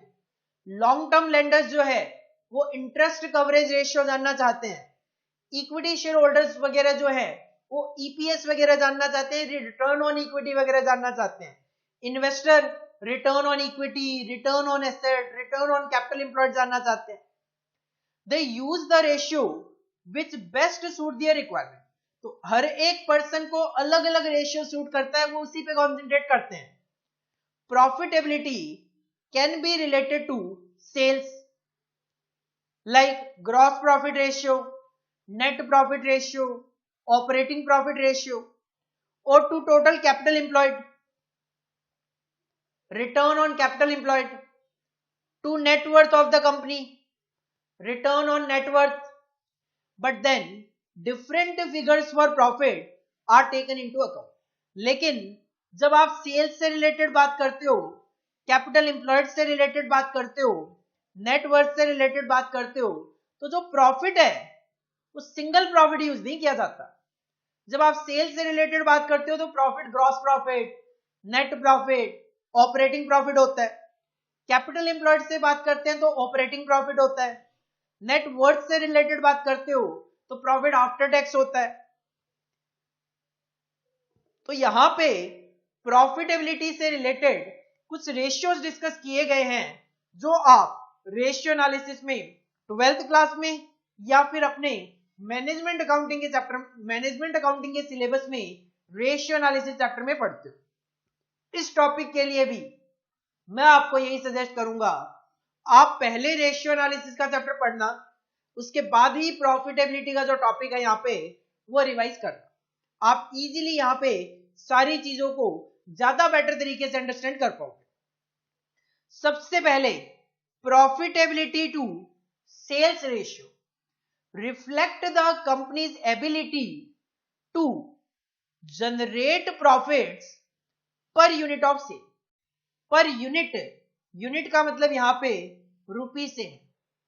1 रुपए की सेल पे कितना प्रॉफिट आप कमा रहे हो, that is indicated by profitability to sales ratio. If sales lack sufficient margin of profit, it is difficult for the business enterprise to cover its fixed cost, including fixed charges on debt, and to earn profit for shareholder।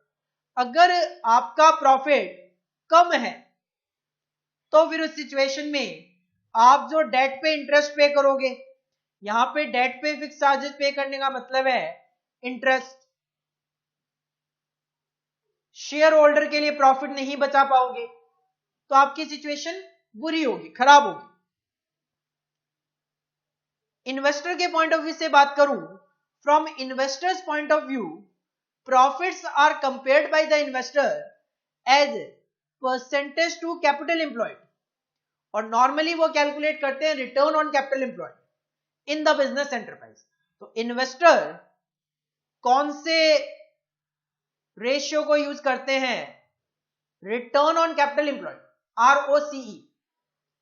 Absence of adequate profitability ratios on sales reflect the company's inability to utilize asset effectively। इसका मतलब यह है कि company अपनी asset को properly utilise नहीं कर पा रही, जिसकी वजह से कंपनी प्रॉपर सेल जनरेट नहीं कर पा रही और आप प्रॉफिट नहीं कमा पा रहे। This is analyse through the asset turnover ratio. अगर आप जानना चाहते हो कि कंपनी किस एबिलिटी के साथ अपनी एसेट को यूज करके सेल जनरेट करती है, आप यूज करो एसेट टर्नओवर रेशियो। फॉर्मूला होता है सेल्स अपॉन में एसेट। आपको पता लग जाएगा आप अपनी एसेट को यूज करके कितनी सेल जनरेट कर पाते हो। One of the important profitability ratio is profit on equity. जो इक्विटी शेयर होल्डर्स है उनके लिए जो प्रॉफिट अवेलेबल है, प्रॉफिट ऑन इक्विटी कह दो, रिटर्न ऑन इक्विटी कह दो, एक ही बात है। This is an indicator of profits earn on funds invested by the owners. Owners कौन है, equity share holder. It is an indicator of actual return received by the share holder. Equity share holder को क्या return मिलेगी, उसके लिए आप return on equity calculate करो। And this ratio में एज्यूम टू फॉर्म्स। ये जो equity that is return on equity है, इसको दो तरीके से लिखा जाता है, या तो earning available to common share holder, that is earning available for equity share holder divided by total equity, या फिर कई बार प्रेफरेंस शेयर होल्डर कंपनी में नहीं होते। जब कंपनी में प्रेफरेंस शेयर होल्डर नहीं होते तो प्रॉफिट आफ्टर टैक्स और earning available to share holder amount same होती है, क्योंकि प्रॉफिट आफ्टर टैक्स में से प्रेफरेंस डिविडेंड माइनस किया जाता है तो हम पहुंचते हैं earning for equity share holder पे। अगर कंपनी में प्रेफरेंस शेयर होल्डर ही नहीं होंगे तो प्रेफरेंस डिविडेंड भी नहीं होगा और प्रॉफिट आफ्टर टैक्स और earning available to common share holder will be the same amount. तो आप इस फॉर्मूले को net income after tax upon में टोटल इक्विटी भी लिख सकते हो। ये फॉर्मूला एक ही है। मैं तो आपको यही कहूंगा, ये फॉर्मूला याद कर लो, फर्स्ट वन। अगर आप ये याद कर लेते हो तो सिंपल सी बात है, अगर प्रेफरेंस डिविडेंड होगा तो वो माइनस होके आप यहां पहुंचोगे, नहीं होगा तो ऑटोमेटिकली ये ही फिगर ये कहलाएगी। लेकिन एमसीक्यू पेपर है अपना, दोनों फॉर्मूले अगर आपको याद होंगे तो बाई चांस अगर एग्जामिनर कुछ ऐसा पूछ ले कि which indicates the formula of return on equity, point number A में ये फॉर्मूला लिखा हुआ है, पॉइंट नंबर बी में ये लिखा हुआ है, पॉइंट नंबर सी में ए एंड बी बोथ लिखा हुआ है और पॉइंट नंबर डी में नन ऑफ द अबव लिखा है। दोनों फॉर्मूले याद होंगे तभी और तभी आप बेटर तरीके से इजीली आंसर दे पाओ। नोट लिखा हुआ यहाँ पे, ये जो सेकंड रेशियो है is used when there is no preferential capital. अगर कंपनी के पास प्रेफरेंशियल कैपिटल नहीं है तो सेकंड फॉर्मूला यूज होता है, अदरवाइज पहला ही फॉर्मूला यूज होता है।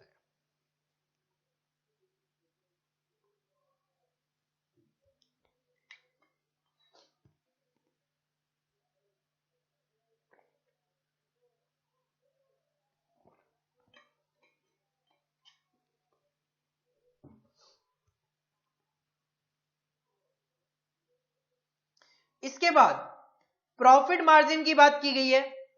This is nothing, profitability ratio में ग्रॉस प्रॉफिट रेशियो को ग्रॉस प्रॉफिट मार्जिन भी बोल दिया जाता है, नेट प्रॉफिट रेशियो को नेट प्रॉफिट मार्जिन भी बोल दिया जाता है। Profit margin is another measure of viewing profitability. It is derived by dividing operating income from business by sales. Simple कहूं, ये है आपका operating profit ratio. Operating income upon में sales multiply by 100 is the operating profit ratio. This ratio indicates the efficiency of operations as well as how products are priced. Inadequacy of profit margin is an evidence of company's inability to achieve satisfactory results. Pricing decisions are made by financial executives in consultation with the marketing department of the company. Policy decisions relating to increase or decrease in price are taken in respect of different products, keeping in view the competitiveness of the market. Profit margin ratio is constantly used by business executive for this purpose. इस paragraph में जो काम की चीज लगती है exam point of view से, वो लगती है कि प्राइसिंग डिसीजन जो है वो फाइनेंशियल एग्जीक्यूटिव मार्केटिंग डिपार्टमेंट के साथ मिलकर लेते हैं, और जो पॉलिसी डिसीजंस हैं वो फाइनेंशियल एग्जीक्यूटिव मार्केट की जो कॉम्पिटिटिवनेस है उसको देखकर लेते। बाकी तो सारी की सारी इधर उधर की बातें लिखी हुई है। इसके बाद प्रॉफिट मार्जिन में स्पेसिफिकली ग्रॉस प्रॉफिट मार्जिन की बात की गई है।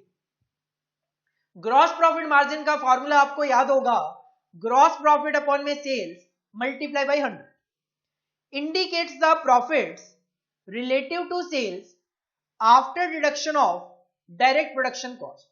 और जब आप सेल्स में से डायरेक्ट प्रोडक्शन कॉस्ट डिडक्ट करते हो तो आप पहुंच जाते हो अपनी ग्रॉस प्रॉफिट पे। It indicates efficiency of production operations and the relationship between production cost and selling price. अगर प्रोडक्शन कॉस्ट कम होगी, सेलिंग प्राइस हाई होगा, ग्रॉस प्रॉफिट ज्यादा होगा। सेलिंग प्राइस कम है, प्रोडक्शन कॉस्ट काफी ज्यादा आ रही है, ग्रॉस प्रॉफिट मार्जिन आपका कम होगा। कई बार ये नेगेटिव में भी देखा जाता है। The difference between the above two ratios, that is operating profit ratio और gross profit ratio, that is gross profit margin, and इन्होंने इसको ऑपरेटिंग प्रॉफिट मार्जिन को नेट प्रॉफिट मार्जिन से इंडिकेट किया है।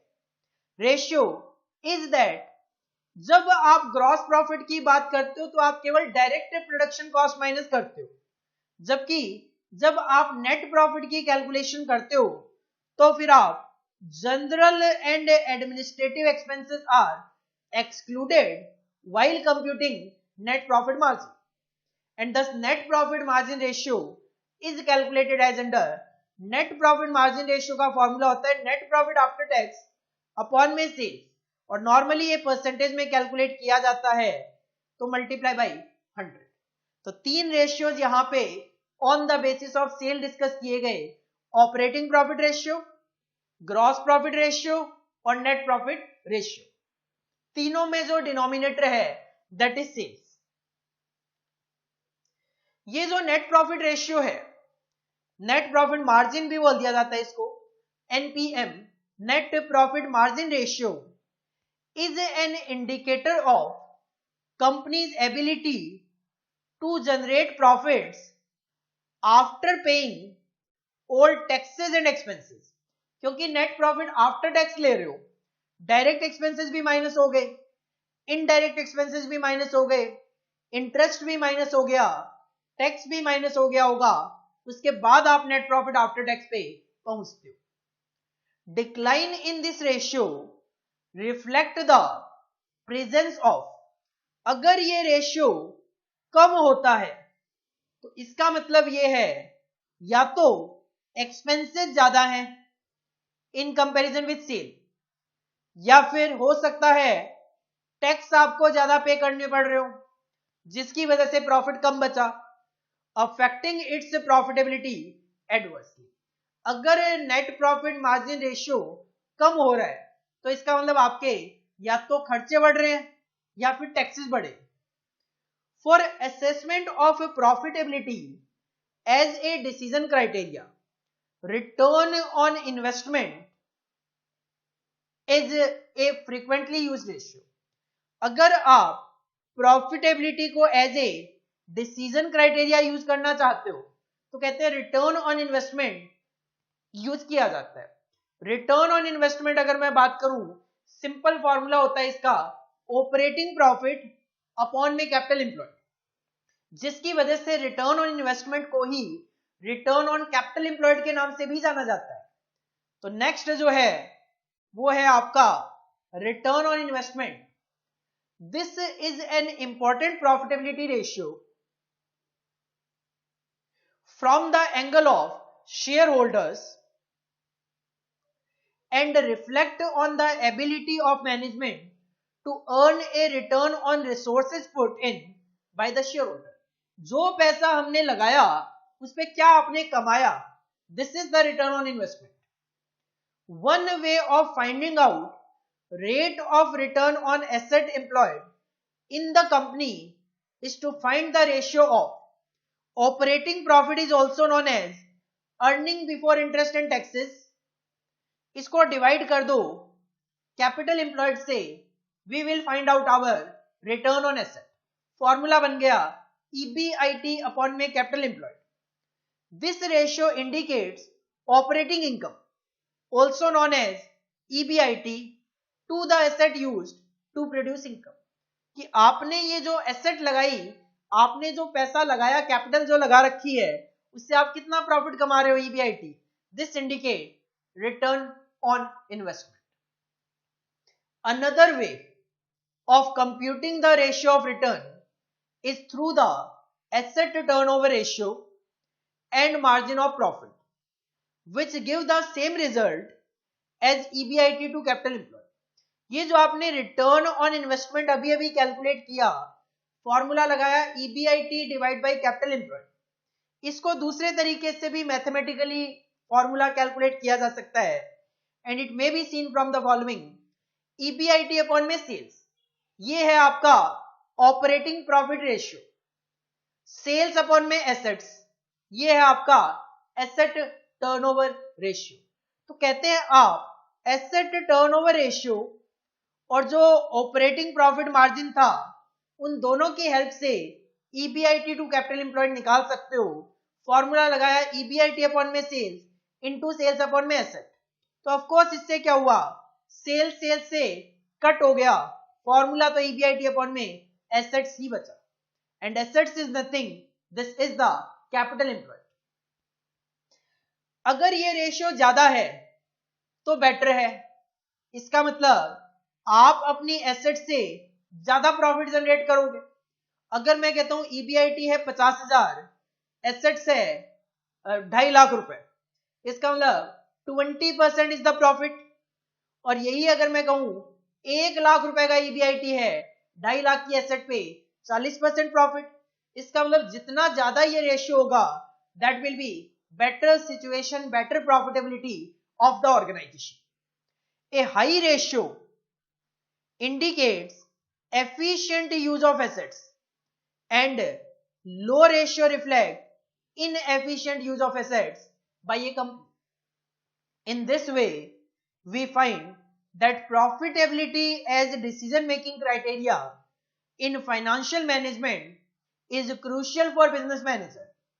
Different criteria assess different aspects and assist in viewing different situations which have an aggregate impact on business activity and therefore form the basis of financial management.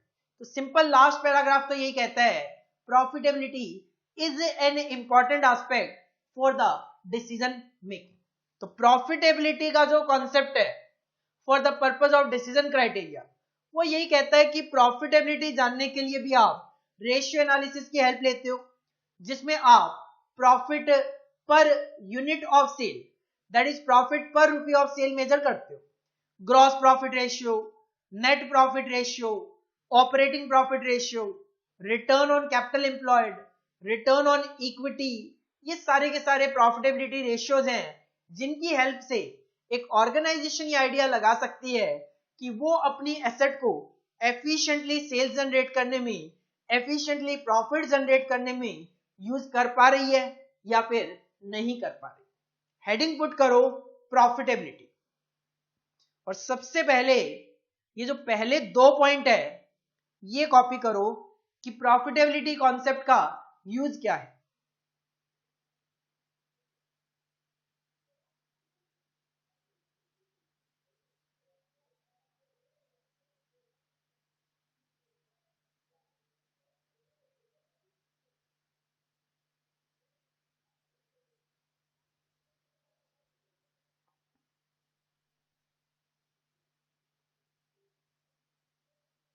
Next 4 point copy करो जिसमें आपसे ये discuss किया गया है कि अलग अलग जो पर्सन है like equity share holder, preference share holder, investor, lender, creditors, वो अलग अलग प्रॉफिट में इंटरेस्टेड होते हैं, अलग अलग प्रॉफिटेबिलिटी रेशियो में इंटरेस्टेड होते हैं.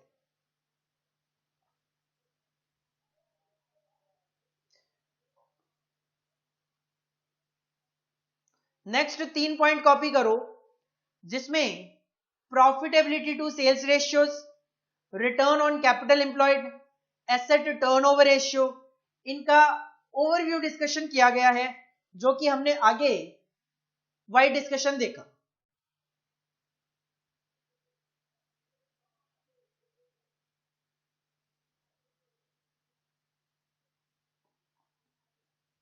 इसके बाद इक्विटी वालों के लिए जो प्रॉफिट होता है रिटर्न ऑन इक्विटी और उसका फॉर्मूले कॉपी करो. 2 फॉर्मूले हैं, प्रेफरेंस शेयर कैपिटल होगा तो फर्स्ट फॉर्मूला अप्लाई होगा, प्रेफरेंस शेयर कैपिटल नहीं होगा तो सेकंड फॉर्मूला अप्लाई होगा.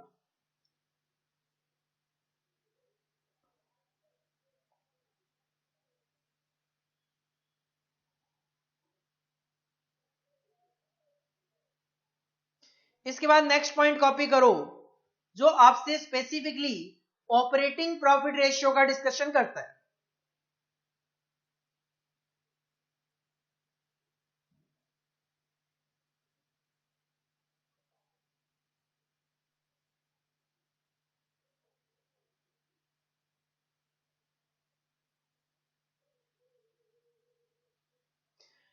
इसके बाद नेक्स्ट पॉइंट कॉपी करो जो स्पेसिफिकली आपसे ग्रॉस प्रॉफिट रेशियो का डिस्कशन करता है.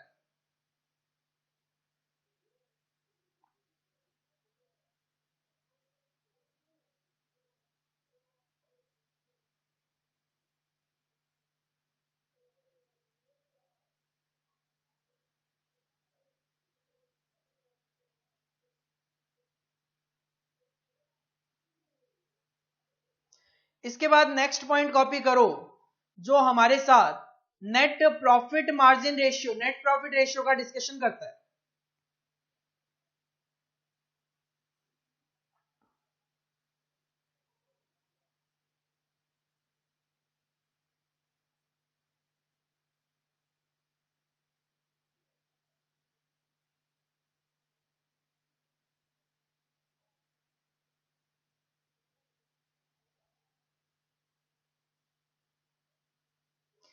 इसके बाद नेक्स्ट रेशियो का डिस्कशन है रिटर्न ऑन इन्वेस्टमेंट को लेकर.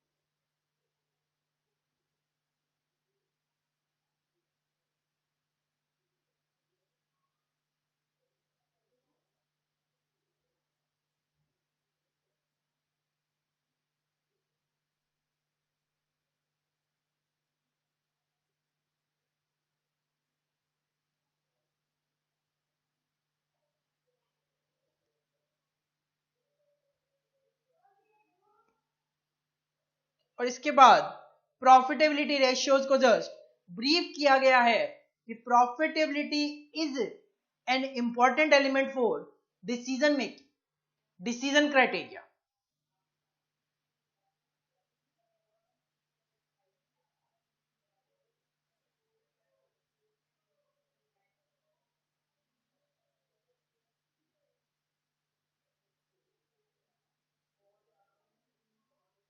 तो आज की जो क्लास है वो हम यहीं पे फिनिश करते हैं।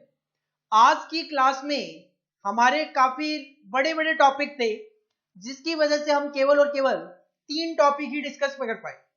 पहला टॉपिक था आज का value of firm, risk and return, जिसमें हमने मेनली यही देखा कि फर्म की वैल्यू का मतलब है वेल्थ मैक्सिमाइजेशन, और वेल्थ मैक्सिमाइजेशन के लिए एक फाइनेंशियल मैनेजर एक बैलेंस मेंटेन करने की कोशिश करते हैं बिटवीन रिस्क एंड रिटर्न, क्योंकि अगर रिटर्न आप ज्यादा एक्सपेक्ट कर रहे हो तो रिस्क ज्यादा होगी, और अगर रिटर्न कम एक्सपेक्ट कर रहे हो तो रिस्क भी वहां पे कम होगी। नेक्स्ट कॉन्सेप्ट था रिलेटेड टू लिक्विडिटी, जिसके लिए हमने current ratio, quick ratio, average collection period, receivable turnover ratio, average payment period, payable turnover ratio, inventory holding period, इनकी हेल्प ली। और लास्ट में हमने प्रॉफिटेबिलिटी कॉन्सेप्ट में भी रेशियो की ही हेल्प ली। Gross profit ratio, net profit ratio, operating profit ratio, asset turnover ratio, return on investment, return on capital employed, return on equity. तो कहीं ना कहीं ये सारे के सारे कॉन्सेप्ट एक ही चीज बताते हैं कि these are the concept which are used by the financial manager for taking 3 type of decision: investment decision, financing decision and dividend decision, जो कि मेनली हम यहाँ पे बात कर रहे थे आज फाइनेंसिंग डिसीजन से रिलेटेड। प्रॉफिटेबिलिटी, लिक्विडिटी, ये सारे के सारे मेनली फाइनेंशियल डिसीजन को इंपैक्ट करते हैं। तो इतना जो पार्ट है वो आप रिवाइज करके आओ नेक्स्ट क्लास में। अभी भी हमारे इस चैप्टर में कुछ टॉपिक्स रहते हैं, नेक्स्ट क्लास में हम इसको कंटिन्यू करेंगे। Thank you, all the best.